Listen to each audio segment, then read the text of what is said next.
At this point, I've been Aaron, the boss intern, the boss DJ, and probably most notably Stony Tony.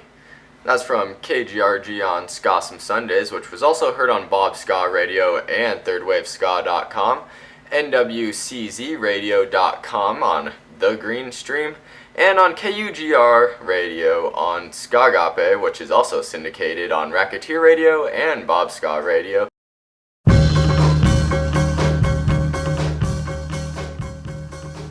I'm not sure if I'd call it destiny, but whatever it is, it had a pull like nothing I've experienced before. From my mom moshing while I was in the womb to my dad playing in 2 bands during my upbringing, music was always a huge part in my life.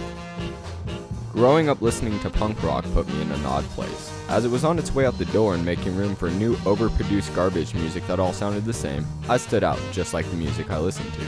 During this time growing up in Western Washington, there was always a presence for music like punk, grunge, and alternative most notably. It made it pretty easy to find new, awesome music. One of my sources for which happened to be a community college radio station with the call letters KGRG. From a young age, I'd call in and request my favorite ska tune, or listen to the locals only show for upcoming concerts, and the occasional play one of my old man's tracks. Little did I know, at this time, the impact KGRG would soon take on my life and the passion it would spark inside of me. It was my first quarter at community college, Green River Community College, the home of the almighty KGRG that I'd looked up to for years. I was eager to get a start at the station, especially with being 16 years old, and all this was really a sweet experience. However, my start at the station would be put off by a couple quarters due to a scheduling mistake on my end of things. Instead of signing up for the radio class, I signed up for the radio production class, one of the greatest mistakes I've ever made in my life.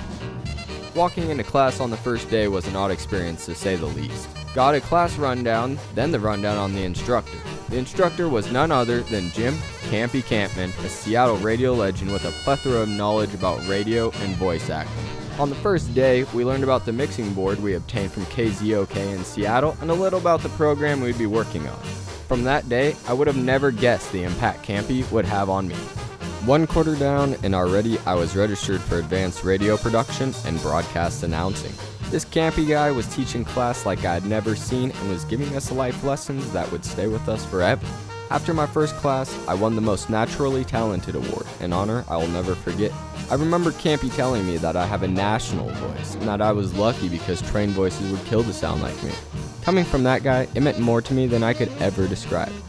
Now, knowing my way around the equipment, I made the move to radio, one I almost dreaded after hearing Campy's stories about how radio was and how it is now. Granted, college radio is a little different than commercial radio, but the same premise stays. It's gonna die soon. So what do? I go intern on a ska show, which is a dying genre, on a college radio station, which is also dying. This is where I learned sometimes pay and recognition is great, but some things you just need to do for the soul. A year later, and I'm loving my time at KGRG more than ever with the mighty success of our ska show, the second most listened to ska show in the country at the time. Even though I knew I was coming to WSU and that things would soon fall apart, I ate all the knowledge I could and carried forward with me on my solo radio endeavors at WSU.